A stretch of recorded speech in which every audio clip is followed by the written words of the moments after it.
The Intelligent Forward Collision Warning System, or I-FCW, can help alert the driver when there is a sudden braking of a second vehicle traveling in front of the vehicle directly ahead in the same lane.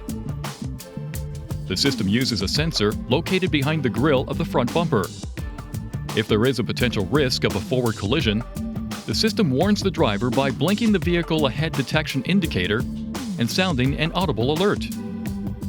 The system operates at speeds of above approximately 5 km per hour. To enable or disable the system, press the right or left arrow button until Settings displays.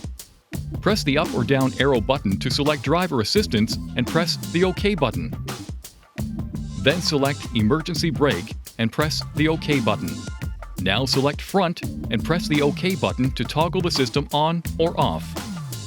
The I-FCW system is integrated into the AEB system.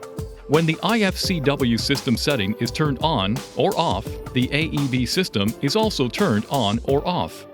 The AEB and I-FCW systems will be automatically turned on when the engine is restarted. Please see your owner's manual for important safety information, system limitations, and additional operating and feature information.